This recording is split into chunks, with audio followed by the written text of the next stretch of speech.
Aya, aya, ayahuasca. Aya, aya, ayahuasca. Aya, aya, ayahuasca. Aya, aya, ayahuasca. Aya, aya, ayahuasca. Aya, aya, ayahuasca. Aya, aya, ayahuasca. Aya, aya, ayahuasca.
Ce n'est pas trop aimer que de s'aimer soi-même. Le cœur c'est bien tout ça, s'il bat à l'unisson. Ce n'est pas trop chanter que de chanter la vie.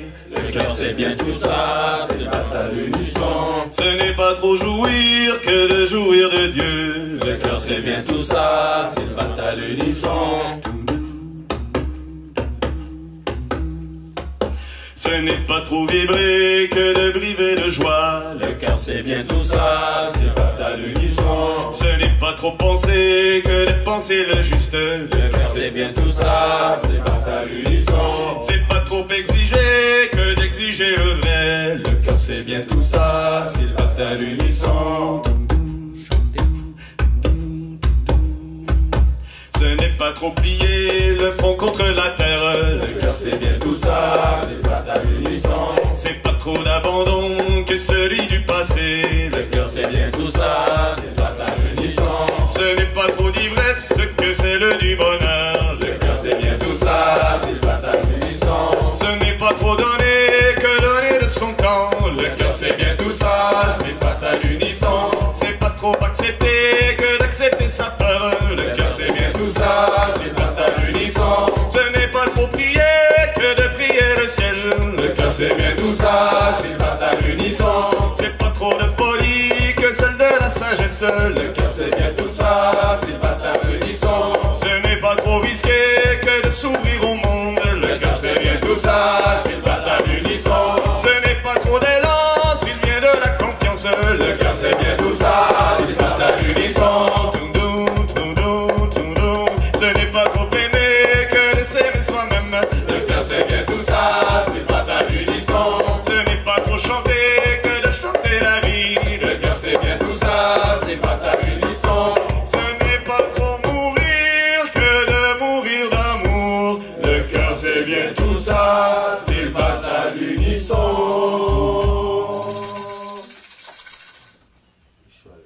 Femme noire, femme africaine, oh toi ma mère, je pense à toi. Oh Daman, oh ma mère, toi qui me portas sur le dos. Toi qui m'allaita, toi qui gouvernas mes premiers pas. Toi qui es la première, m'ouvrir les yeux. Femme des champs, femme des rivières, femme du grand fleuve, oh toi ma mère. Femme des champs, femme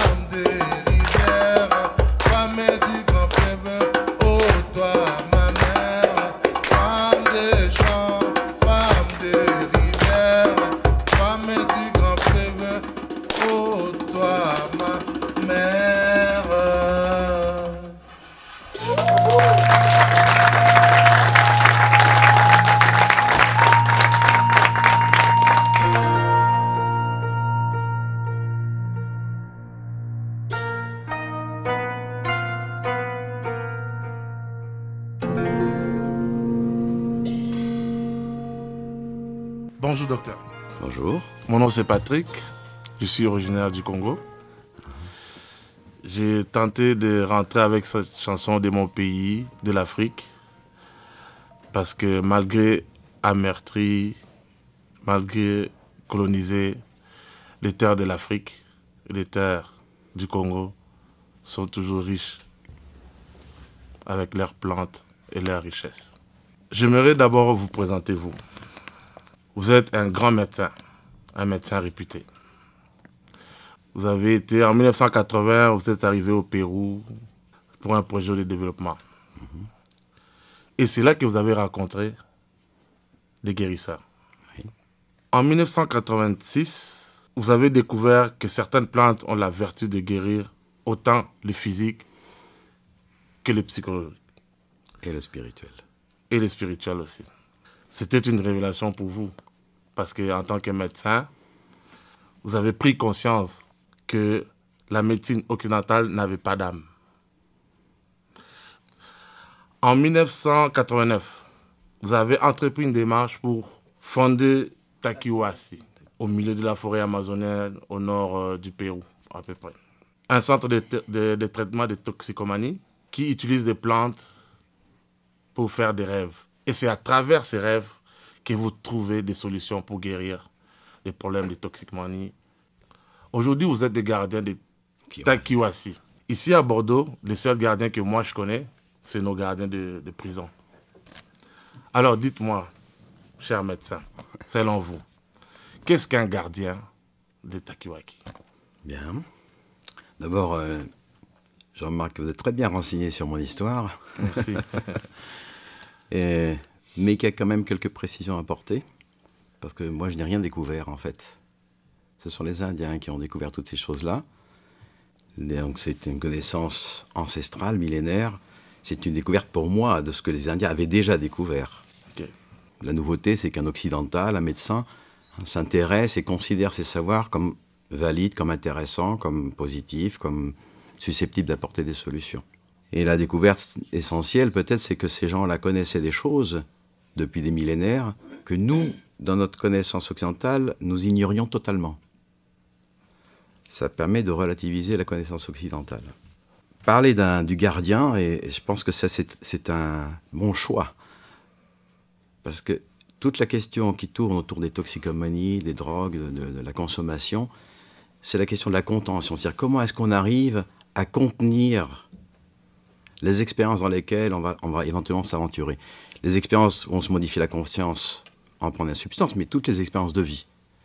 Hein? Et alors, effectivement, vous n'avez pas la contention ici, dans un centre où il y a une contention extérieure, il y a des murs, il y a des personnes, il y a une contention extérieure.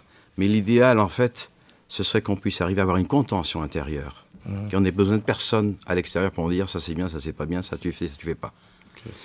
Et donc c'est ça l'initiation que nous montrent les Indiens, c'est comment est-ce qu'on peut arriver à se connaître soi-même et connaître les limites physiques, psychiques, intellectuelles, économiques, sociales, culturelles. On a tous des limites. Et notre problème, c'est d'accepter ces limites. Parce qu'au départ, vous avez parlé de votre mère, de la mère africaine, okay. De celle qui donne. Parce que la mère, elle donne. Elle donne la vie, elle donne le sang, elle donne la nourriture, elle donne l'amour, elle donne. La mère donne. Elle nourrit. Physiquement, psychiquement, émotionnellement. Elle nourrit. Et l'enfant peut se croire le roi. Il peut croire que tout est à sa disposition. Sa mère, c'est son univers, c'est son monde, c'est tout. Puis à un moment donné, il est obligé de se rendre compte que malgré cette présence de cette générosité totale de la mère, il y a des choses qu'il ne peut pas faire. Il y a des choses qu'on ne peut pas acquérir. On a des limites. La fonction du père, s'il est là, le père, le vrai père, c'est de progressivement dire à son enfant, tu ne peux pas tout acquérir, tu ne peux pas tout lire, tout manger, tout goûter, tout... C'est pas possible. Donc il faut que tu fasses des choix. Et donc il faut que tu te frustres. Tu acceptes d'être frustré sur certaines possibilités pour pouvoir canaliser tes énergies, tes intérêts sur ce qui est vraiment important et puis laisser le reste. Parce qu'il faut faire des choix. Ça, c'est la fonction du père. Bien, souvent, le père, il n'a pas été là. où il n'a pas assumé sa responsabilité, où il est occupé, où il avait d'autres femmes, où il a abandonné la famille, où il était violent. Enfin bref, d'une certaine façon, il n'a pas pu, il n'a pas su, peu importe, on n'est pas là pour juger, mais il n'a pas été là. Et donc, on a tendance à rester un enfant roi. On aimerait que la vie soit idéale, magnifique, comme on voudrait. Comme on voulait, ouais. Donc s'il n'y a pas le gardien, qui est le premier gardien, c'est le père. Ça devrait être le père. Qui prend soin. Parce que qu'est-ce que fait la maman? La maman, elle prend son enfant comme ça, On regarde. pour recevoir les coups, puis pour que le petit ne souffre pas. Elle le protège en prenant, elle, les coups. Exactement. Ouais. Qu'est-ce que fait le père? Normalement, idéalement. Ben, il dit à son enfant, vas-y, marche, cherche, trouve. Il est là derrière. S'il s'approche de l'abîme, il va intervenir. Mais il le laisse un peu se confronter, tomber, se faire un peu mal pour qu'il apprenne. S'il tombe du vélo, il vaut mieux qu'il tombe de vélo, il a une bosse, que tomber d'une moto après quand il aura 25 ans et qu'il te tue. Si le père n'a pas été là, on n'a pas appris à sortir. On n'a pas appris à s'aventurer de manière intelligente. Donc il n'y a pas eu de gardien. Le premier qui doit être le père, et puis éventuellement après les professeurs ou les membres de la famille. Bon. Et donc, s'il n'y a pas eu cela, on n'apprend pas à se contrôler, on n'apprend pas à s'autogérer, quoi. On refuse toutes les limites, on refuse l'autorité, on refuse les contraintes, on se rebelle. Alors moi, je vais vous poser une question à mon tour. La rébellion contre l'autorité, contre la figure du père, contre ce qui peut représenter l'autorité, c'est peut-être nécessaire dans la vie à un moment donné, mais la plus grande rébellion, quelle est-elle? C'est de se rebeller contre soi-même. Se rebeller contre sa propre rébellion. Et alors là, on devient son propre gardien. On se garde soi-même. On prend soin soi-même de sa vie. Par rapport à la contention extérieure que représente par exemple le système carcéral, il y a une autre forme de contention qui est la contention intérieure. Apprendre à se garder soi-même, on n'a plus besoin à ce moment-là de contention extérieure, de gens qui nous contrôlent de l'extérieur. C'est ça l'initiation, et en Afrique. Moi j'ai vécu en Afrique, j'ai passé mon enfance en Afrique. Il y a l'initiation. Dans les groupes traditionnels, il y avait toujours une initiation à la puberté, pour justement apprendre à s'initier à la vie, apprendre les limites, et apprendre à devenir son propre gardien. Parfait. Justement, par rapport à ce que vous venez de dire tout à l'heure, par rapport à l'Afrique, parce que moi, je suis africain, j'ai passé mon enfance un peu en Afrique. Puis, chez nous, au pays, par exemple, c'est les mêmes personnes qui pratiquaient exactement ce que vous faites. Honnêtement, on les appelait des... En français, c'est des guérisseurs, mais dans notre langue, c'est comme des nganga. C'est comme ils faisaient c'est la médecine tradimoderne, en quelque sorte. Alors, mais par contre, les autres, ils utilisaient aussi une force spéciale, donc une force surnaturelle pour pouvoir pratiquer leur médecine. Est-ce que vous, votre médecine, dans ce que vous faites, est-ce qu'il y a un rapport avec... vous faites appel aussi à des forces surnaturelles pour pouvoir pratiquer? Ben oui. Il y a l'univers visible, hein, ce qu'on voit, ce qui est sensible, ce qui est là, hein, ce que tout le monde peut constater. Puis on sent bien quand même que quelque part, tout ça, ça n'explique pas la vie. Il y a autre chose qui n'est pas visible. Bon, par exemple, simplement nos pensées. Est-ce que les pensées sont visibles? Non. Elles existent? Ouais. Donc il y a des choses... Est-ce que les sentiments, ils sont visibles? Non. Est-ce qu'ils existent? Ouais, donc il y a des choses invisibles qui existent. Ouais. Est-ce que la conscience, elle est visible? Non. Et ça existe? Vous êtes conscient? On a un degré de conscience de soi-même. Donc il y a des choses qui existent, mais qui ne sont pas visibles directement, immédiatement, dans les sens ordinaires. Mais les guérisseurs africains ou autres ont des techniques, ont des supports. Ça peut être des plantes, ça peut être des techniques comme le jeûne, comme la danse, comme le rythme, comme la musique, comme les exercices extrêmes, la physique extrême, la douleur, beaucoup de techniques qui vont amener à des espèces de limites des sens, des limites corporelles. Et là, on accède à ce monde non visible. Alors ce monde non visible, il est à l'intérieur, les sentiments, les pensées, et aussi notre esprit. Nous avons un esprit. Et aussi à l'extérieur. C'est-à-dire que les plantes ont un esprit, les animaux ont un esprit, les lieux ont un esprit. Toute la nature est donc une nature vivante et intelligente et consciente. Et le guérisseur, c'est celui qui est le spécialiste, on peut dire, l'expert, pour passer de ce monde visible au monde invisible. Et ce monde invisible, il est peuplé il est riche, il est vivant. Alors les guérisseurs, les chamans, comme on dit maintenant, étaient des experts et connaissaient, ils avaient une espèce de cartographie, n'est-ce pas, de cet univers qui est très complexe, qui est aussi complexe que la forêt canadienne ou la forêt amazonienne, ou la forêt congolaise. Donc ce sont des gens qui peuvent nous indiquer, bon, on peut rentrer dans ce monde non visible avec certaines techniques, mais avec des précautions, parce que c'est aussi dangereux, comme d'aller se mettre dans la forêt amazonienne ou la forêt canadienne sans boussole, sans GPS, sans eau, etc. Vous n'avez pas eu peur? Oui, j'ai peur. Enfin, j'ai eu peur, mais on a peur de temps en temps. Les gens qui n'ont pas peur, c'est qu'ils ne sont pas touchés les limites d'eux-mêmes. Il y a trois types de peur. La peur paralysante, la peur qui fait fuir, et la peur qui fait la fuite en avant. Mais il y a une autre. La seule façon de dépasser la peur, c'est de la regarder en face. De l'affronter, exactement. De la regarder. De quoi, au fond, j'ai peur. Moi, quand j'ai des gens qui viennent puis qui me disent « je veux prendre des plantes, tout ça, je suis prêt à prendre des plantes », j'ai pas peur. Là, ça m'inquiète. Parce qu'il y en a inconscience. Si on a peur, c'est qu'il y a un état d'alerte et que, bon, ça, les gens sont conscients que c'est quelque chose de sérieux, c'est quelque chose qui va toucher des émotions très puissantes. Donc là, ça me rassure un petit peu quand les gens ont peur. Et moi, j'ai peur aussi de temps en temps, oui. Ben, merci beaucoup pour votre réponse, puis bienvenue au Souverain Anonyme. Ben, merci aussi. Merci.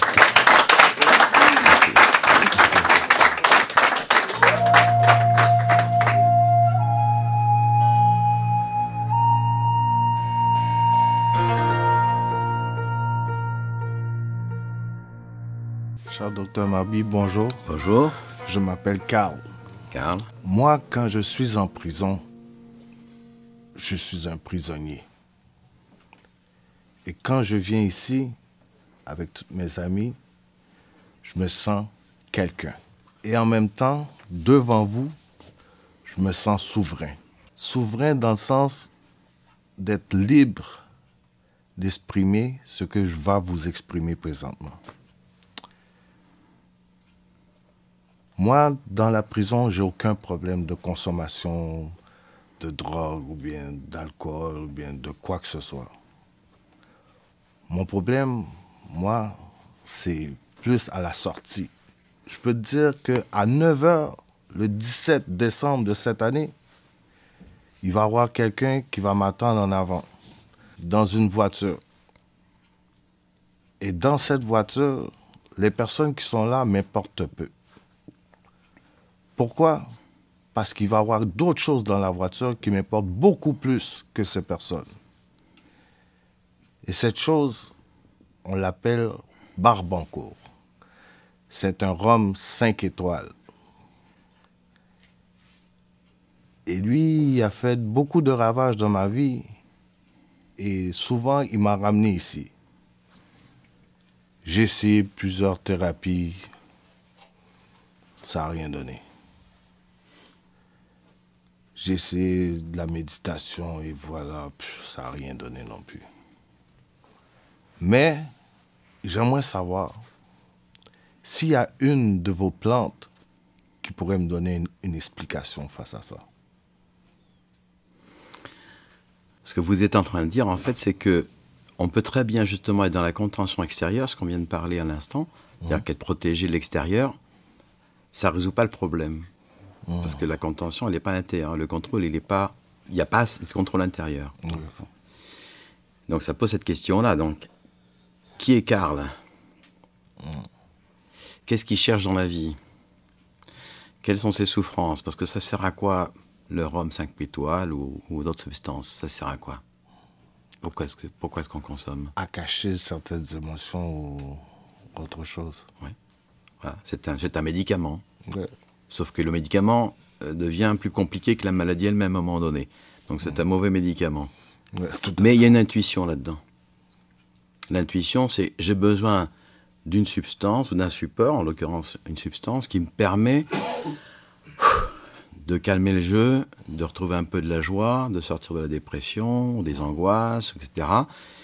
Et quand je suis de l'autre côté, en quelque sorte, quand j'ai pris cette substance et que je suis dans un état non ordinaire, non habituel de conscience, je me sens mieux. Ben ça, c'est une intuition, et c'est l'intuition juste C'est-à-dire que l'être humain, il a besoin, il ne peut pas vivre sa vie uniquement d'en manger, dormir, travailler, payer ses impôts et attendre la retraite. Il a besoin d'autre chose. Il a besoin de comprendre pourquoi. Pourquoi je souffre, pourquoi je suis là, pourquoi ça vaut le coup de faire des efforts, pourquoi ça sert à quoi la vie, enfin les grandes questions. Ok. Bon. Est-ce que vous êtes posé ces questions-là? Oui, souvent. Mais je me suis jamais donné le temps de me répondre. Comme. Ça, c'est une première réponse intéressante. Y consacrer du temps. Parce qu'effectivement, la solution de l'alcool, c'est tout de suite. Je veux une réponse, mais là, tout de suite, maintenant. Ouais. Or, la réponse, tous les chercheurs de réponse, il faut des années.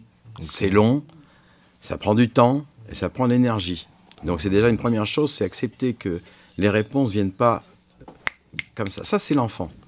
Ouais. Ça, c'est l'enfant en Karl. Ouais. L'enfant qui... je veux une glace tout de suite. J'aime la glace, je veux la glace. La vie facile, quoi. Mais ça, c'est normal chez l'enfant. Puis après, passer à l'âge adulte, c'est se dire... Il peut y avoir des choses qui sont bonnes au niveau des sensations, au niveau du plaisir sensuel, mais qui ne sont pas bonnes au niveau de ma réalisation personnelle, au niveau de ma croissance. Okay. Inversement, il y a des choses qui peuvent être déplaisantes au niveau de perception. Par exemple, si je vous donne une bonne purge, là, bien forte, qui va faire vomir, tripes et boyaux pendant 2 heures, c'est pas très plaisant. Non, vraiment pas. Mais après, le lendemain, les idées sont claires, on commence à avoir des rêves qui commencent à nous parler un petit peu de nous-mêmes. Et dans le centre où on est, par exemple, les patients, ils demandent la purge. C'est pas un châtiment, c'est pas t'as fait des conneries, hop, la purge. Non, non, c'est pas ça. C'est si tu n'avances pas, tu n'auras pas de purge. Wow. En fait, c'est parce que quand on peut vivre l'expérience de la purification par les plantes, par exemple, qui est dure, qui est difficile, ça exige, ça coûte, mais on a les bénéfices après. Ça, c'est la vie. On paye d'abord l'entrée au cinéma et après on voit le film. Si on veut rentrer en resquillant sans payer l'entrée, tu peux voir le film, mais à la fin, on t'attend à la sortie, puis là, tu vas payer le double. C'est ça, la drogue ou l'alcool. C'est que tu as le plaisir tout de suite, mais après, on t'attend à la sortie. Dans l'initiation, c'est l'inverse. Il faut que tu mettes du tien, ça te coûte, ça pèse un peu, mais après, tu as le bénéfice. Et tu restes sur le bénéfice. Donc, souffrance courte, plaisir durable. Dans la drogue, plaisir court, souffrance durable. Alors, la question, c'est est-ce que Karl est disposé, par exemple, à consacrer du temps et de l'énergie pour aller voir qu'est-ce qui s'est passé dans sa vie avant la consommation. Parce que la consommation, c'est un médicament. Le médicament, il vient après la maladie. Il y a eu une souffrance avant. Souffrance émotionnelle, relationnelle, familiale. Et donc les plantes, l'ayahuasca que vous avez chanté au départ tout à l'heure, bah, c'est une plante particulière qui permet justement d'aller visiter, d'aller revoir son passé, de se souvenir, de le visualiser. Et c'est très puissant, avec toutes les émotions. Et là, on se rend compte bah, qu'on avait de la colère, qu'on avait de la culpabilité, qu'on était peut-être maltraité, qu'on a... Bah, on voit la souffrance qu'on a reçue et la souffrance qu'on a portée aux autres. Il faut être prêt à voir ça aussi. Ouais, faire de l'empathie, quoi. Ouais, et puis se pardonner. Ouais. Réussir à se pardonner. Eh bien, merci beaucoup. Merci.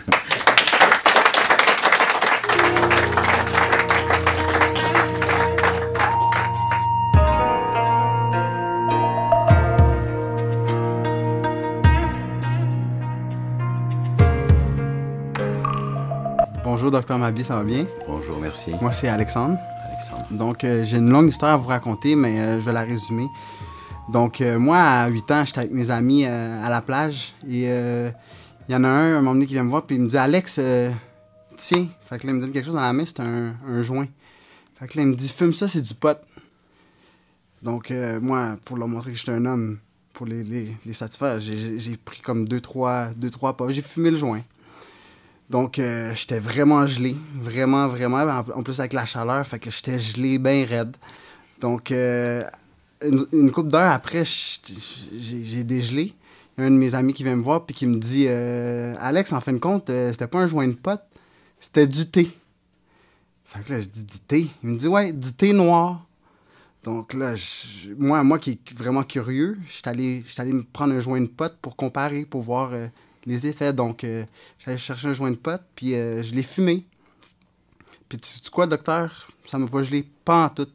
J'étais pas gelé, j'ai pas fait de rêve, j'étais bien normal. Donc, mais à partir de ce jour-là, pour mes amis, j'étais un homme, parce que à leurs yeux, j'étais un homme. Donc, à partir de ce jour-là, pour moi, c'était le début d'une longue dépendance à la drogue. Puis ça m'a enlevé le contrôle sur moi-même. Donc, juste pour vous donner un exemple, un jour, je sortais de chez moi, puis j'étais allé fumer un joint.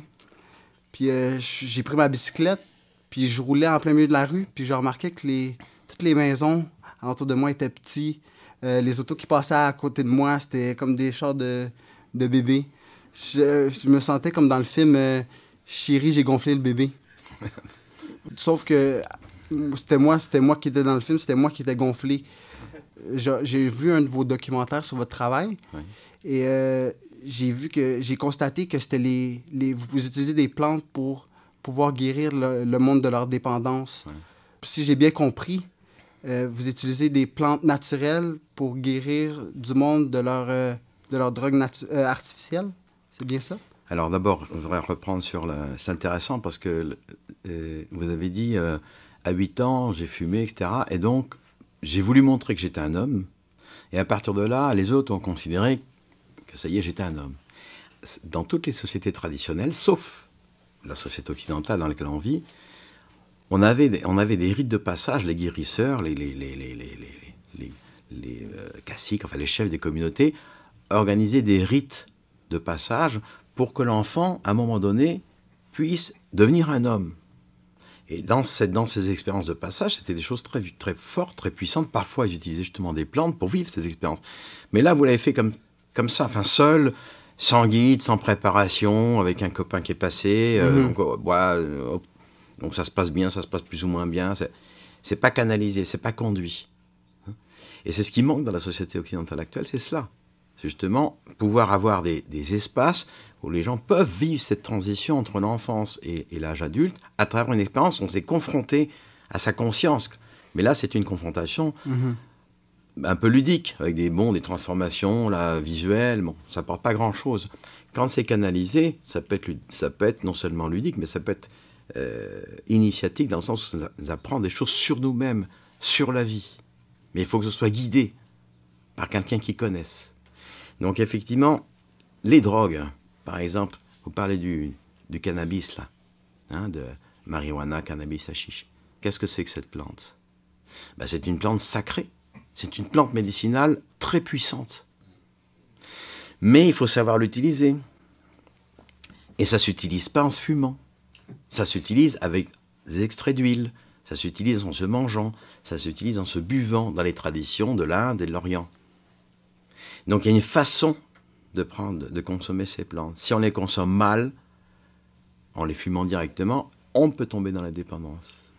Le tabac, c'est la plante médicinale essentielle de l'Amazonie. Quand Christophe Colomb il arrive aux Amériques, les premiers Indiens qu'il rencontre, qu'est-ce qu'ils lui offrent? Du tabac.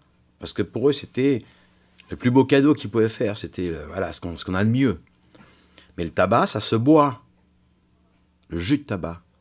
Vous avez bu du jus de tabac? Non. Si un jour vous avez l'expérience, mais il faut le faire aussi en connaissant, parce que c'est pas n'importe quelle dose, parce que ça peut tuer. Ok. Ah ouais? Oui, on peut se tuer en buvant du jus de tabac. Mais si on en prend les doses correctes, ça va vous faire vomir, et là, tout ce que vous avez ingéré comme drogue, dehors. Ça expulse la drogue. Mais il faut connaître les doses, il faut connaître les modes d'ingestion. Est-ce que vous connaissez beaucoup de gens qui sont dépendants au jus de tabac? Non.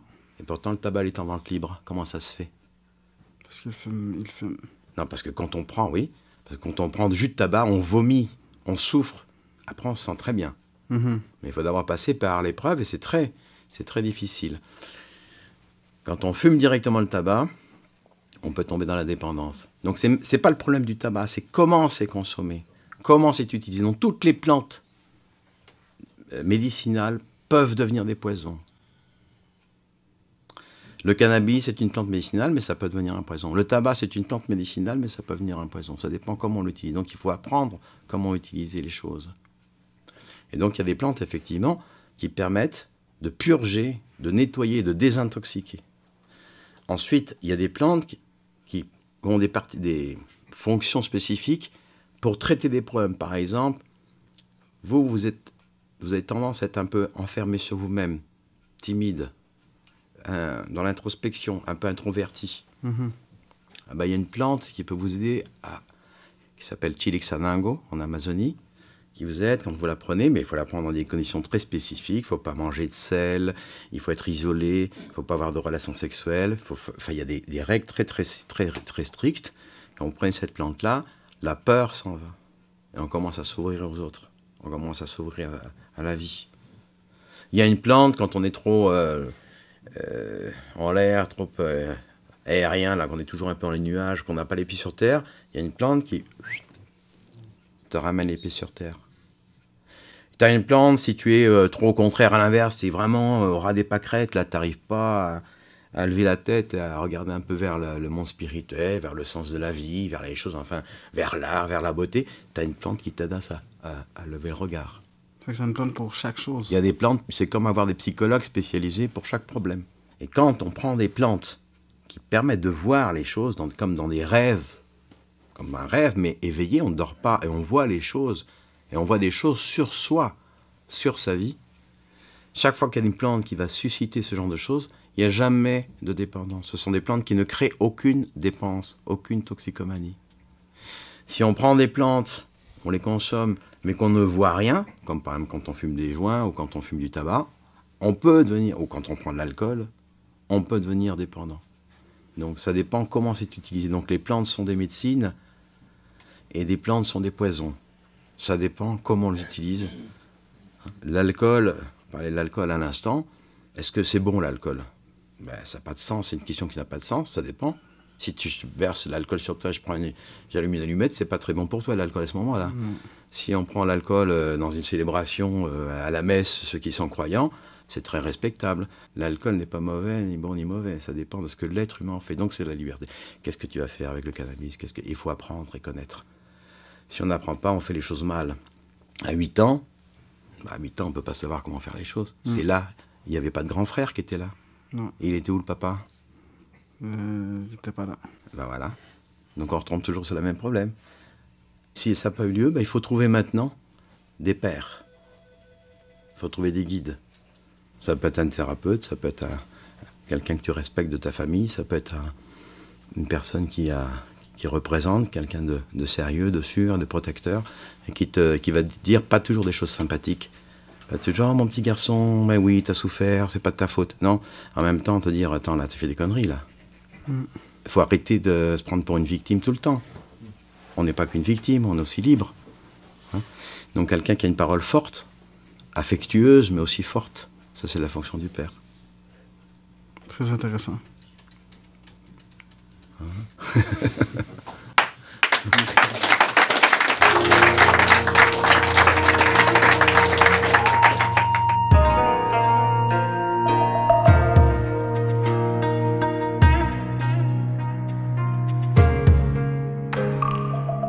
Bonjour docteur, mon nom c'est Patrice. Patrice. Enchanté de vous connaître.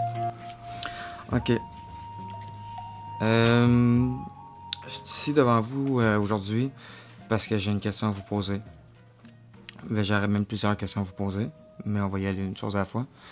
Moi, ma problématique, c'est pas la drogue, c'est pas l'alcool, c'est le pain. Puis pas n'importe quel pain, le pain blanc. Comme vous voyez, depuis que je suis en prison, j'ai pris pas mal de poids. Et je vous dirais que ça cesse. J'arrête pas de grossir. Mais sérieusement, si ça serait juste le pain le problème, je serais pas en prison, je pense. Je pense que je remplace la nourriture par la drogue.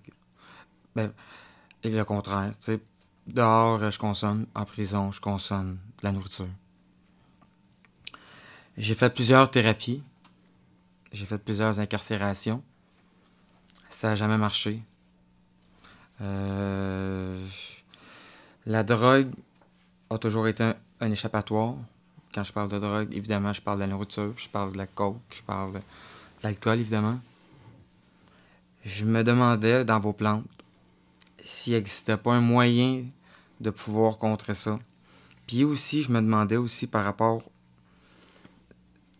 On sort de prison, on n'a pas les moyens de pouvoir prendre un billet d'avion, partir au Pérou.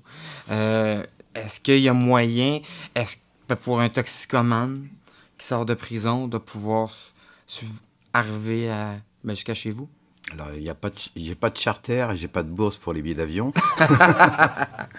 Okay. Mais c'est une vraie question, effectivement. Parce que, effectivement, les approches classiques ou conventionnelles qu'on propose, des intoxications brèves, bon, les résultats sont assez mauvais dans l'ensemble, pas simplement, enfin, partout dans le monde. Hein, partout dans le monde. Les résultats de traitement de la toxicomanie sont mauvais ou très mauvais partout.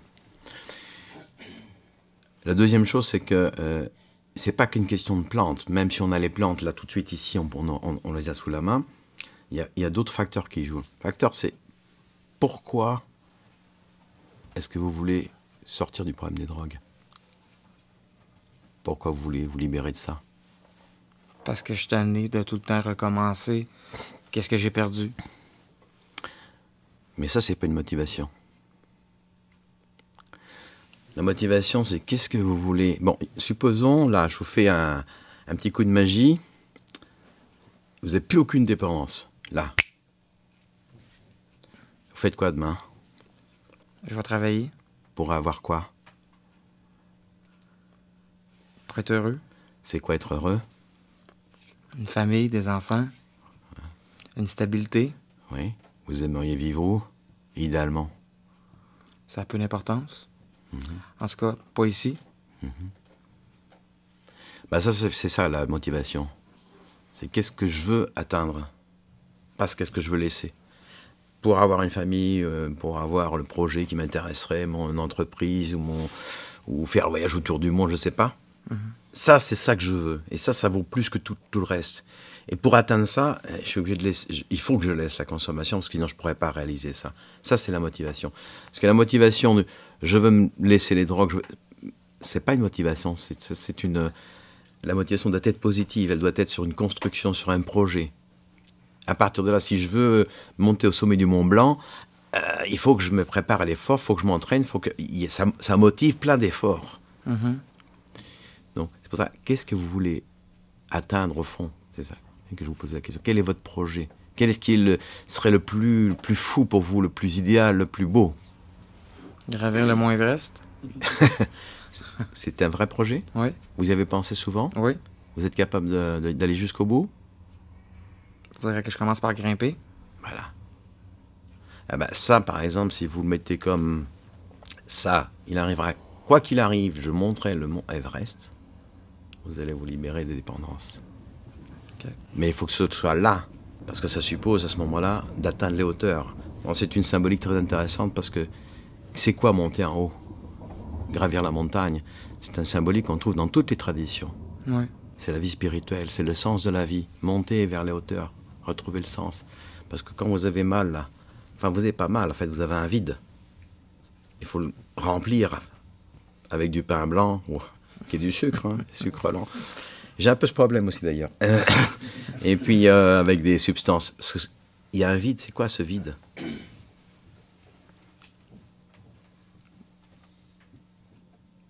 Qu'est-ce qu'on parle d'émotions, de sentiments, on parle de... Oui, mais ça c'est quand on prend des substances pour plus sentir ce vide, pour se remplir, on n'arrive pas à dire, c'est ça la difficulté, qu'est-ce que c'est exactement. Simplement on sent qu'il y a quelque chose, mais voilà. Le travail avec les plantes, le travail de psychothérapie, c'est pouvoir mettre des mots là-dessus. C'est-à-dire, qu'est-ce que c'est ça? Est-ce que c'est pas le manque d'affection de mon père? Est-ce que c'est pas le manque de chaleur humaine? Quel manque précis?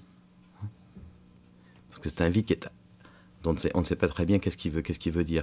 Alors ces plantes qu'on utilise nous, comme l'ayahuasca que vous avez chanté au départ, qui est une plante qui est connue en toute l'Amazonie péruvienne, que les guérisseurs utilisent depuis des milliers d'années, sont des plantes qui ont une intelligence, qui ont un esprit. Les plantes ont un esprit, on peut communiquer avec cet esprit des plantes, elles nous parlent. Donc c'était une chose assez incroyable pour nous, les Occidentaux. Et moi, quand je suis arrivé chez les guérisseurs, et j'ai dit, bon, comment est-ce que ça marche, cette histoire-là, je voudrais connaître un peu. Et ils m'ont dit, mais les guérisseurs m'ont dit, mais nous, on va rien te dire, pas grand-chose. C'est les plantes qui vont te parler. Les plantes qui vont te parler, les plantes, elles parlent. Comment c'est ça Oui, les plantes vont te parler. Comment? Il faut que tu prennes ces plantes comme ça, comme ça. Alors j'ai fait l'expérience. Moi, je suis médecin occidental, je croyais rien. Enfin, j'ai aucune connaissance initialement sur ces choses-là. Alors j'ai pris les plantes pour voir ce qu'il y a. Et effectivement, il y a une communication avec ce monde non visible qui nous enseigne. Donc il existe,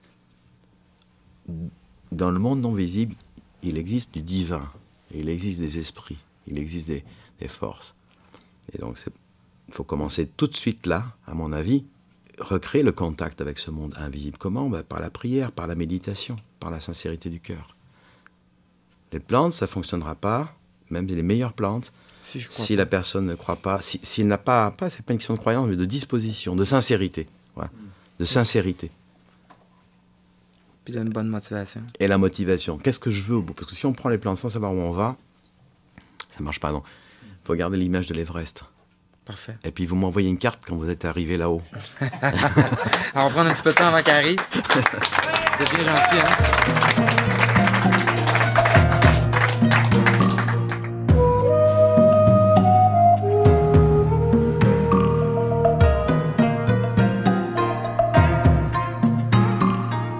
Bonjour docteur. Bonjour Ismaël. Dans mon histoire, moi j'ai connu toutes sortes de drogues. Mais la drogue qui m'a vraiment, on dit planté, c'est la cocaïne.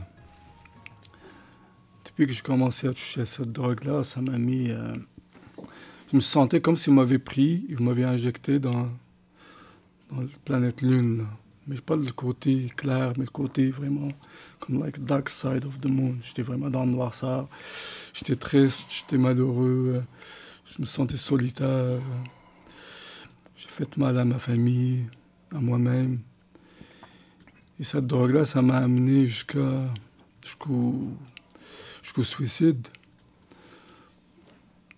Il y a du monde qui connaît ça ici à Montréal. Il y a un pont qu'on appelle Jacques-Cartier. Et le 19 septembre dernier, il a eu le 15e anniversaire que moi j'ai sauté ce pont-là. Et c'est à cause de cette drogue-là. Je ne vous raconterai pas d'autres tentatives de suicide que j'ai faites. Que j'ai rempli un bain avec de l'eau, je me suis ouvert les veines. Mais tout ça à cause de cette drogue-là. Ça m'a vraiment détruit. Mais aujourd'hui, je me sens un peu mieux. Mais à l'intérieur, je reste toujours un peu sensible quand même. Je suis fragile. J'aime ça lire des livres, et j'ai même lu sur le chamanisme et sur les vertus de certaines plantes. Et je trouve votre méthode donne des résultats. Et j'aimerais juste savoir... Juste le fait qu'un jour, moi, Ismaël, si je décide de partir de Montréal jusqu'au plein milieu de l'Amazonie, juste le fait que je fais ce voyage-là, est-ce que c'est une thérapie? Certainement, le fait de faire le voyage, enfin, le fait de décider de sortir, hein, c'est une question de décision. Nous, on reçoit des personnes un peu partout, et la condition, en fait, qui est celle qu'on pose au départ, c'est la motivation, quoi. Est-ce qu'on veut vraiment sortir? Le centre, qui s'appelle le centre Takiwasi, ça veut dire la maison qui chante en français, c'est un centre qui est ouvert. C'est-à-dire que si les gens veulent sortir, ils peuvent sortir, la porte elle est ouverte, ils n'ont même pas besoin de s'échapper, ils peuvent dire je m'en vais, bon, tu t'en vas. Donc si on reste, parce qu'on veut bien. Et ça, c'est la condition pour pouvoir sortir des drogues. Mais ce que je voudrais dire quand vous dites c'est la cocaïne qui m'a mis dans cette situation-là, non. Oui et non. On ne peut pas accuser une substance. C'est un objet. C'est une substance. Donc, c'est la cocaïne qui a amplifié, exacerbé quelque chose qui était déjà avant à l'intérieur. De la tristesse, du désespoir, de la colère, Hein, vous ruminez beaucoup de pensées circulaires. Oui, c'est hein? sûr. Mon enfance n'a pas été une enfance joyeuse, mettons. Mais moi, j'étais juste témoin de violence. J'étais témoin des choses que... Moi, j'ai pas eu quelque chose de physique, mais mental. C'est sûr que j'ai vu des trucs. Ça m'a touché. Ça m'a marqué toute ma vie, c'est sûr. C'est ça que je suis toujours comme une ligne. Je suis toujours fragile à cause de... Alors, ces souffrances qui ont été là, alors, ces souffrances-là, que certainement beaucoup ont vécu on a tous vécu des choses comme ça. Non, plus ou moins importantes, plus ou moins graves. Ça s'enregistre dans le corps physique, dans le corps énergétique, c'est comme des mémoires. Alors ces plantes-là qu'on utilise peuvent permettre de sortir ces mémoires. Et alors, on peut expulser avec le corps. Les gens vomissent, mais ils vomissent pas simplement de la drogue, ils vomissent la colère, la peur, la tristesse. On trouve toujours derrière les drogues de la colère. Pourquoi c'était comme ça? Pourquoi ma famille? Pourquoi mon père? Pourquoi ma mère? Pourquoi j'ai dû supporter telle et telle chose? Pourquoi je suis né dans ces conditions? Un sentiment d'injustice terrible. Et puis on en veut à toute la vie, on en veut à Dieu, on en veut à l'univers entier. Un sentiment d'injustice. Alors, il y a un retour à faire là-dessus pour retrouver aussi comment est-ce qu'on peut pardonner. Et puis, quel est le sens de ça? Pourquoi j'ai vécu ça? Et là, il y a deux choses, enfin, je me permets de dire, est-ce que vous avez vécu dans votre enfance? Oui. Mais ce qui a été transmis par les parents, par les ancêtres. Parce qu'il peut y avoir des choses dans les ancêtres qui ont été des violences, des drames, toutes sortes de problématiques, et ça se transmet dans les enfants et dans les petits-enfants. Et ça, c'est une guérison qui est d'ordre spirituel. Donc, on ne peut pas guérir ça simplement par la psychothérapie, à mon avis, par de la psychologie. Il faut guérir ça au niveau spirituel. Au niveau spirituel, c'est faire appel à ce monde autre, ce monde. Vous êtes musulman? Oui, marocain. Marocain. Bon, alors voilà. Vous pouvez appeler. Comment il s'appelle Allah? Quel est son titre? Le grand, Allah est grand. Allah, le tout-puissant. Et puis le créateur. Le miséricordieux. Le miséricordieux, c'est sûr. Le miséricordieux. Yeah. Ah alors il faut l'appeler. Puisque c'est le roi ou le prince, enfin on peut dire comme de la miséricorde. Ça veut dire que dans notre misère, lui mit le cœur. Et est-ce que vous accepteriez qu'on fasse un soin tout de suite avec ma femme? Qu'elle fasse une petite chanson pour vous. D'accord. Rosa.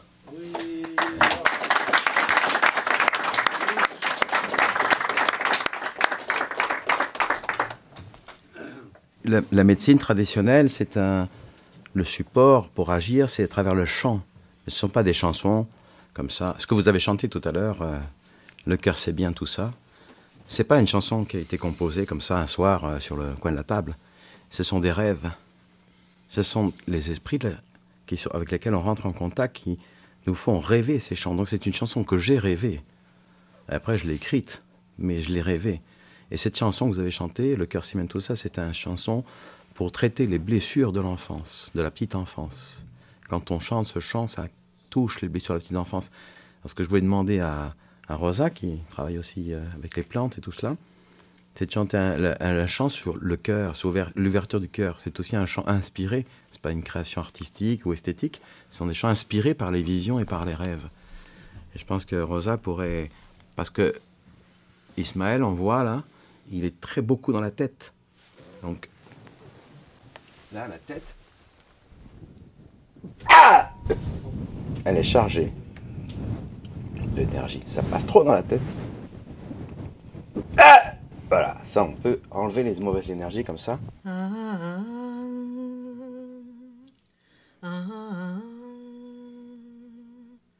Ábrete corazón, ábrete sentimiento, ábrete entendimiento, deja a un lado la razón y deja brillar al sol escondido en tu interior.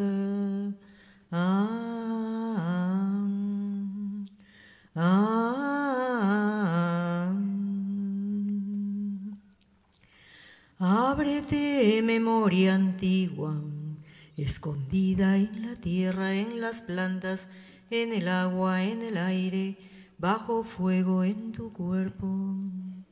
Ábrete, corazón, ábrete, sentimiento, ábrete, entendimiento, deja a un lado la razón y deja brillar al sol escondido en tu interior.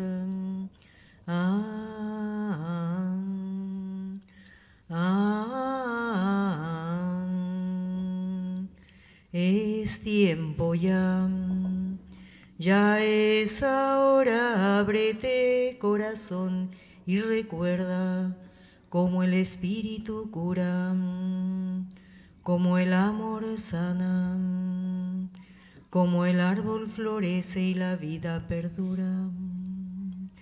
Ábrete corazón, ábrete sentimiento, ábrete entendimiento, deja a un lado la razón y deja brillar al sol escondido en tu interior.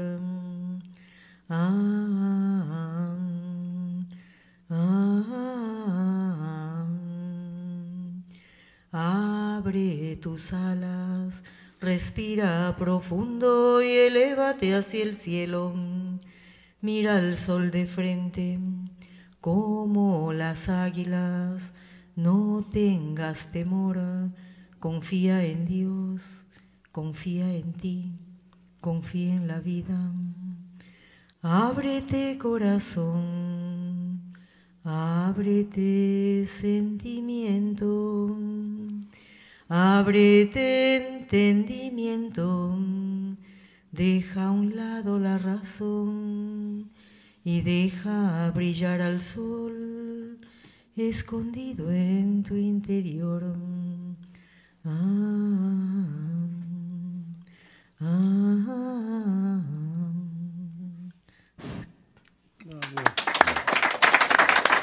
Merci beaucoup.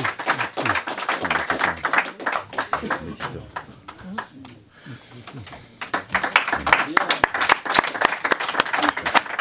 Alors, merci beaucoup. Ça répondait à ma question, mais je pense, moi, ça va me prendre un cocktail de plantes là, pour faire sortir ça. On a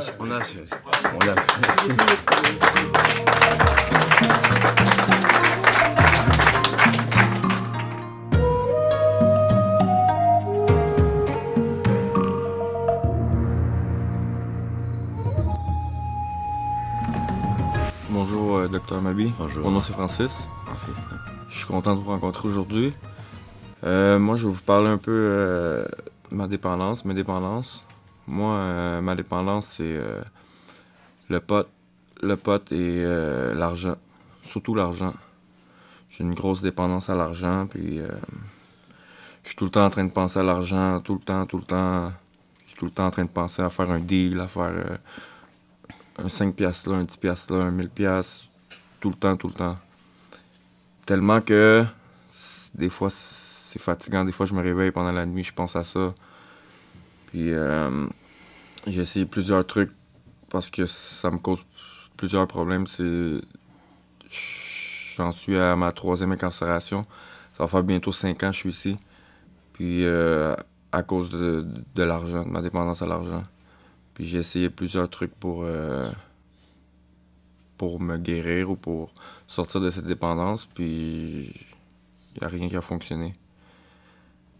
Présentement, j'ai essayé d'ouvrir ma spiritualité, ouvrir ma foi. Depuis 1 an, j'ai ouvert ma foi à l'islam. Et il y a environ 3-4 mois, j'ai fait le ramadan. J'ai fait le ramadan avec des amis à moi.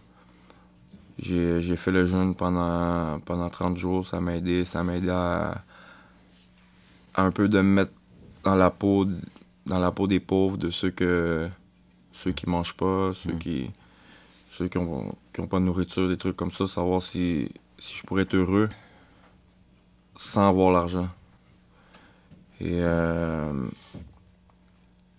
moi, la question que j'aurais, ça serait à savoir si le jeûne fait partie de votre thérapie avec les plantes, ainsi que est-ce que vos plantes peuvent guérir une dépendance telle que l'argent, ou c'est juste pour les toxicomanes? Quand on parle de toxicomanie, peut-être il faut dire que c'est toutes les dépendances. La dépendance peut prendre n'importe quel objet, ça peut être une substance, mais ça peut être l'argent, ça peut être le jeu, ça peut être le sexe, ça peut être Internet, ça peut être...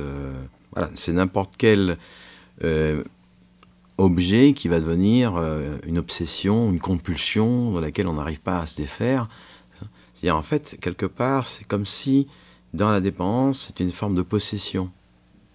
On est possédé par une énergie, alors l'argent ou le cannabis ou l'héroïne. Enfin, on est possédé par cette énergie qui nous contraint.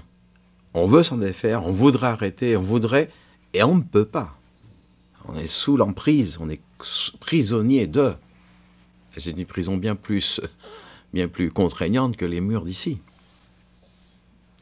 C'est le fait de dépendre, c'est-à-dire de placer tout son espoir, ses attentes, dans une solution extérieure. Que ce soit une substance, que ce soit une personne, que ce soit une machine, que ce soit de l'argent. C'est attendre de l'extérieur. Alors, quand vous dites que vous avez fait un processus d'approche de la foi, ça c'est très important, parce que c'est enfin chercher quelque chose à l'intérieur. Parce que les réponses, elles sont à l'intérieur. Donc ça, c'est une très bonne démarche. Et le jeûne fait partie de toutes les démarches spirituelles, de toutes les grandes traditions spirituelles, juives, chrétiennes, islamiques, et puis bon, et donc dans les traditions amazoniennes aussi. Parce que quand on jeûne en particulier, c'est un sacrifice. Okay. Et sacrifice, ça veut dire quoi? En latin, ça veut dire faire du sacré. Donc je me prive d'une chose qui n'est pas mauvaise, la nourriture c'est pas une chose mauvaise, mais je me prive de cela volontairement pour acquérir quelque chose au niveau spirituel, donc qui est plus élevé, pour m'enrichir en quelque sorte au niveau spirituel, qui est la vraie richesse, hein. La vraie richesse spirituelle. Donc ça c'est je crois que c'est une démarche qui est intelligente, enfin qui est juste, qui me paraît qu'il faut. Moi j'encouragerais à continuer parce que il y a au moins quelque chose qu'on a ici, enfin que vous avez, je suppose, ici en prison, c'est vous avez du temps. Il y a du temps. Et donc c'est l'occasion, il y a une opportunité en tous les cas qui est peut-être à utiliser pour rentrer dans son intériorité. Et moi je vous conseillerais de la confiance que le monde spirituel, il va répondre. Le monde spirituel ne connaît pas de limite. Il n'y a pas de limite d'espace, il n'y a pas de limite de temps. Et ça, quand je vous dis ça, je ne dis pas ça comme ça pour vous faire plaisir, pour être sympathique ou je ne sais pas quoi. C'est parce que c'est des choses que moi j'ai vécues et que je vis. Donc le jeûne, oui. Et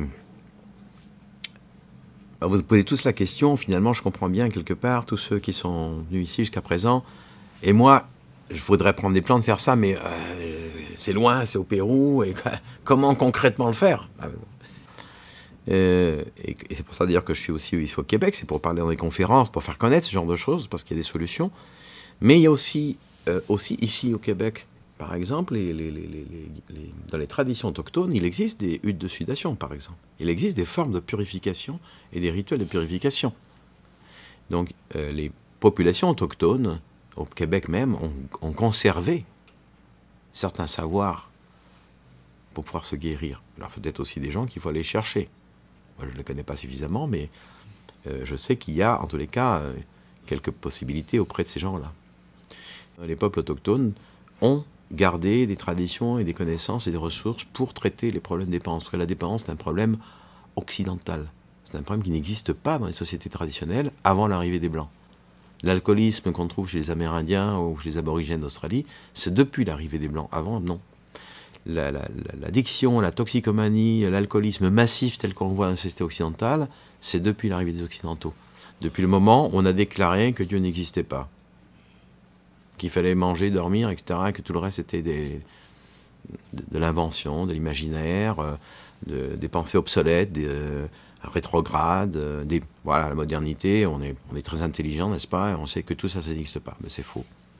Dieu existe, on peut l'appeler comme on veut, on peut mettre des noms différents. Le monde spirituel existe, il est opératoire, il est vivant. Et on peut l'expérimenter. On peut l'expérimenter. Donc on peut faire ça à travers le jeûne, à travers la prière, à travers la méditation. Demander, demander, demander, demander, avec sincérité, et les réponses viendront. Jeûne et prière, c'est une vieille recette, hein, mais ça marche toujours. Mais vous l'utilisez oui. Au Pérou, oui. quand vous faites vos rituels? Oui, parce que les plantes, c'est le support principal, matériel, on va dire, mais ça s'inscrit dans un contexte. C'est-à-dire que, comme j'ai dit tout à l'heure, on parlait de cette... je ne sais plus qui Karl, je crois, ou plutôt Alexandre, disait, à 8 ans, j'ai consommé avec un copain, etc. Bon, je dis oui, sans préparation, sans personne qui guide, sans suivi, etc. Donc on ne fait pas ce genre d'approche sans un minimum de précaution. C'est comme une médecine, on ne prend pas un médicament comme ça. Il y a des indications, des contradictions, c'est une médecine. Donc quand on prend les plantes, il faut se préparer, il faut être accompagné, il faut avoir un suivi, et tout ça se passe dans un certain contexte, on va dire rituel, c'est-à-dire avec des prières, avec des chants, avec une connexion, un lien avec le monde spirituel. Très ouvert, parce que c'est universel. Donc moi je veux utiliser, comme je suis chrétien, je vais utiliser des prières chrétiennes, mais il peut y avoir dans les patients qui sont là, il peut y avoir des gens qui sont musulmans, qui sont juifs, qui sont chrétiens, qui sont athées, qui sont bouddhistes, tout ce qu'on veut. Ça, c'est pas important. Ce qui compte, c'est la sincérité de chacun. Et quand les gens sont sincères, il n'y a aucun problème.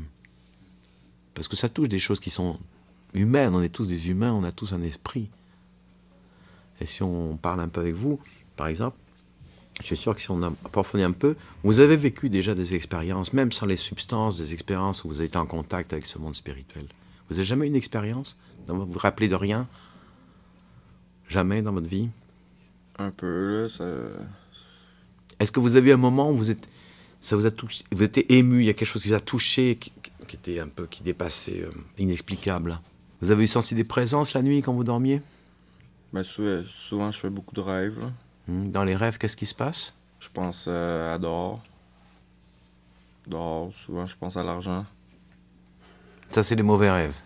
C'est le cauchemar. C'est plus des rêves comme de dehors, là, comme de où que j'étais en 2011. Comme on dirait j'essaie de revenir où j'étais puis je suis pas capable. On dirait que j'essaie de revenir dans ma vie de vendeur de drogue. Puis on dirait que je suis pas capable de revenir. Ça, c'est une bonne chose. Est-ce que vous pensez que dans la vie, que vous n'avez pas eu de chance? Vous êtes quelqu'un qui n'a pas eu de chance? Ouais, ça arrive. C'est sûr que si je me compare à d'autres, à mon enfance, à la famille, c'est sûr que des fois, quand on se compare, souvent, on dit « Ah, lui, il a été chanceux, il y a une mère, il y a un père, il y a une famille, il y a du monde qui s'occupe de lui. » Moi, j'ai pas été chanceux comme ça. Oui, vous êtes sûr? Vous avez combien d'amis qui sont morts? Pas beaucoup, là, 2, 3. Donc, et vous êtes vivant? Vous êtes plus chanceux qu'eux? Ouais. Non? Ouais. Vous êtes malade? Non. Donc vous êtes chanceux par rapport à tous les milliers de personnes qui sont dans les hôpitaux. Vous avez l'eau courante? Ouais. Vous avez le chauffage? Vous avez la nourriture? Donc vous faites partie des 5% de la population mondiale qui vit dans le luxe. C'est sûr que si on le voit de ce côté-là... Oui, ça dépend de quel côté on regarde. Ouais. C'est parce que ça, c'est des habitudes. On est au Québec, on est chanceux. C'est sûr qu'il y a des pays plus sous-développés que le nôtre. Mais ça, c'est la partie simplement superficielle pour montrer à quel point il suffit ça dépend de quel côté on regarde. Je vais vous dire une chose, comme médecin. Voilà. Donc, j'ai 60 ans, ça fait 40 ans que je vois des personnes qui me racontent leurs problèmes. Bon. Je n'ai pas trouvé aujourd'hui une seule personne qui ne souffre pas. Je n'ai pas trouvé une seule personne qui n'a pas profondément dans sa vie un point qui fait très mal. où il y a une blessure très profonde. Tout le monde porte sa croix, comme on dit dans la tradition chrétienne. Il y a un endroit qui est notre souffrance intime. Et chez les gens les plus souriants, les plus... eux aussi, ils portent leur souffrance intime, peut-être plus discrètement, oui, où ils la cachent. Et au niveau de la souffrance, au niveau de la blessure que l'on porte, on a la force suffisante pour faire face. Mais il faut la mobiliser, cette force. Donc vous avez la force suffisante. Et en fait, vous avez beaucoup de chance. Mais vous êtes convaincu que vous avez de la malchance. C'est pour ça que vous cherchez de l'argent. C'est une espèce d'exorcisme de la malchance, et pour essayer d'exorciser la mauvaise fortune. C'est peut-être une raison que je me donne des fois. Oui. Vu que j'ai eu une enfance difficile, vu que j'ai passé par là. Oui. Tant que je suis victime de la situation, de ce qui s'est passé, je peux rien faire. Donc voilà, bon, je continue. Si à un moment on se dit, malgré tout cela, j'ai quand même la capacité de décider, quoi. Je peux décider. Je peux décider d'aller monter à l'Everest, là. Alors c'est quoi votre Everest, vous? D'être millionnaire. Ouais, bon, c'est possible, hein. C'est aussi... millionnaire, avoir oui. une Alors compagnie. Oui. Et vous feriez quoi avec tout ça? Vous pourriez financer Santa Kiwasi, mais en dehors de ça... Et avoir une famille, une femme qui m'aime, des enfants. Et ça s'achète à combien, ça coûte? Ça coûte rien. Donc l'argent, ça sert à rien pour ça. La vie, elle coûte. Tu as besoin, vous pouvez venir en Amazonie, vous allez voir, ça coûte pas très cher. On peut vivre là-bas avec pas grand-chose. Comment vous allez accéder à ça, à la femme, à l'enfant? En fait, c'est des réponses au niveau des affects, du cœur, de l'amour, de la vie familiale. Et comment est-ce on peut trouver cela, ce cœur? Vous pleurez de temps en temps? C'est rare. Très rare. Ça, c'est une grâce qu'on peut demander là, dans la prière au miséricordieux. Est-ce qu'un jour, je pourrais arriver à pleurer vraiment de tout mon cœur, enfin de pouvoir lâcher tout cela, que ça parte, quoi, cette tristesse là. Ça pourrait m'enlever un poids, ça pourrait m'aider. Oui. C'est cool. Merci. Ok.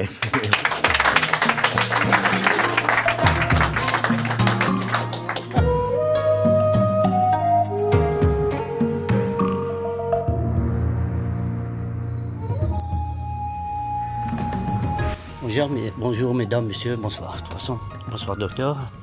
Je m'appelle Karim et je parle pas français bien, mais je sais chanter.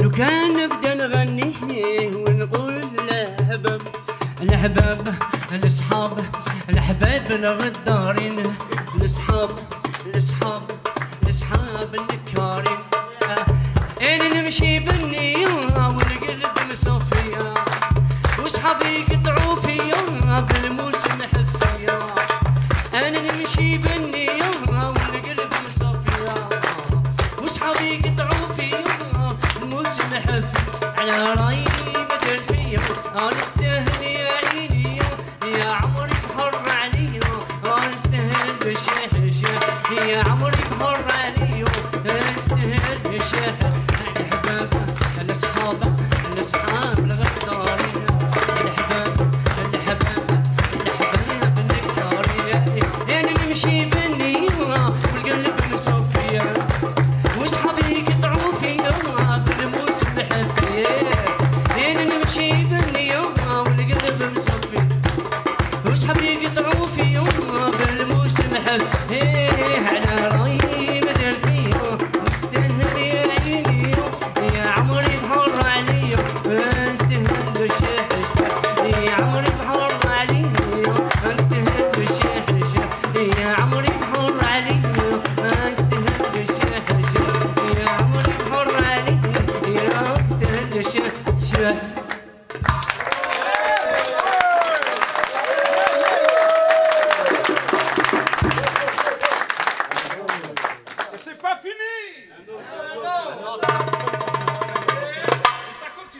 vais chanter une chanson que j'ai sortie aujourd'hui, matin, à 8h du soir. Mais je vais chanter une chanson qui, mes amis, ils me cherchent. Ils ne m'ont pas trouvé, mais je suis disparu dans le désert. Et j'ai trouvé jusqu'un alémo, il n'a pas de l'eau. Mais j'ai trouvé l'autre alémo qui avait de l'eau. Il m'a donné de l'eau là, j'ai vu que Dieu existe. يا الحبان يا الحبان بقاو يحوسوا عليا ما لقاونيش بقاو يحوسوا عليا ما لقاونيش حليت عيني لقيت روحي في الصحراء حليت عيني لقيت روحي في الصحراء لقيت الغزال يغزر فيا لقيت الغزال يغزر فيا جاتني الناقة عطتني نشرب الماء حمدت ربي وشكرته جاتني الناقة عطتني نشرب الماء حمدت ربي وشكرته وحبابي حوسوا عليا وحبابي حوسوا عليا بقيت نمشي وحدي لقيت روحي في الصحراء بقيت نمشي وحدي لقيت روحي في الصحراء لقيت الغزال قدامي لقيت الناقة عطتني الماء عرفت ربي راه هنا حبابي يحوسوا عليا حبابي يحوسوا عليا وحبابي يحوسوا عليا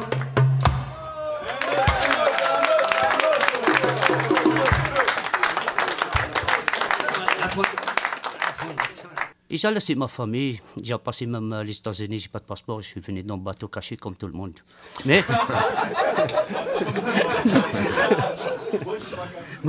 Mais pas dangereux. Pas dangereux, mais dans mon cœur, je suis toujours sauveur. J'aime bien ça parce que j'ai sauvé des gens. J'ai passé 4 ans en prison là-bas. Et comme je suis sorti, je travaille bien. Et je ne sais pas, dans un coup, j'avais d'argent à ma maison. Je vois quelque chose qui m'a dérangé à les États-Unis. Je vois si je reste là, je connais personne, je n'ai pas de femme, je n'ai pas des amis vraiment, vrai. Je vois, je suis comme un vieux. J'ai ouvert mon cœur, courage. Et chaque mois, je pars à Philadelphie pour que je vais signer avec l'immigration pour les papiers. J'ai acheté un billet pour Philadelphie, j'ai parti signer, j'ai acheté 2e billet pour Montréal. Je suis venu là à Montréal, je quitte France et je suis arrivé à minuit. À la nuit, je vois le feu rouge. Rouge, je dis, oh, le feu rouge, c'est différent, c'est pas comme chez nous. Et j'ai écouté français, je dis, oh, j'écoute français. Mon cerveau, il a changé. Et j'ai resté moi-même et je vois que je suis jeune toujours, comme je suis arrivé à Montréal. Je suis très content.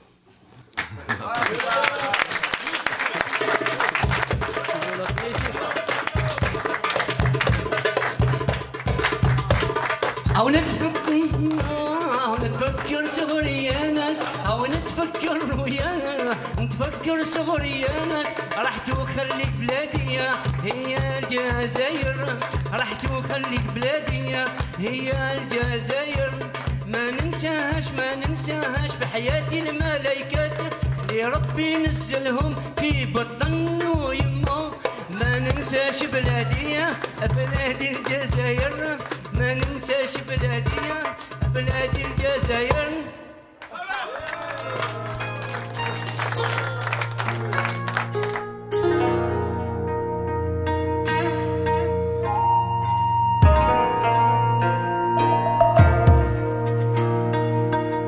Docteur Jacques Mabi, je ne sais pas si vous avez rêvé votre visite chez les souverains, mais en tout cas pour nous, c'est un rêve de recevoir un médecin, un grand médecin comme vous, un médecin qui a redonné une âme à la médecine. Votre centre Takiwasi est né à la même année que Souverain Anonyme.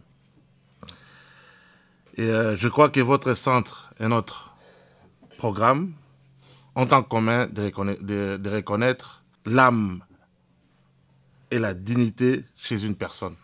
J'aimerais souligner aussi que vous êtes venu en présence de votre charmante épouse, Madame Rosa.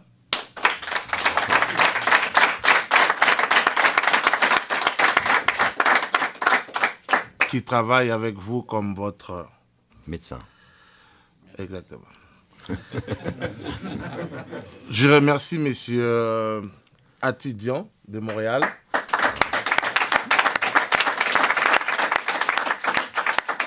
Je remercie tous les invités qui sont venus nous voir aujourd'hui. Et je remercie aussi tous mes amis souverains qui sont sur place. Je remercie aussi Kazam qui est notre frère.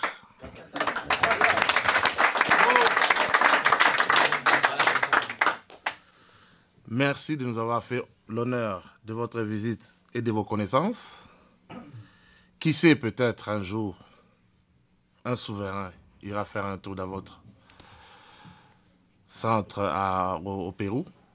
On ne sait jamais. Puis, au nom de tous mes amis, au nom de tous les souverains qui sont sur place, je vous déclare souverain anonyme. Souverain anonyme. Souverain anonyme. Souverain anonyme.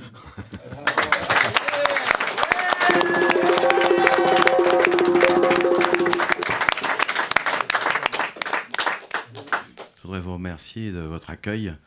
Je suis très touché par la profondeur de ce que vous avez exprimé, la sincérité, quoi.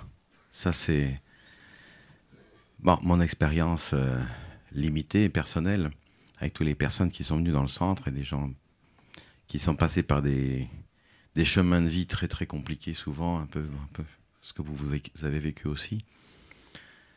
Moi, il y a une chose qui m'a toujours un peu surpris, enfin surpris, oui, fasciné, surpris, je ne sais pas comment le dire,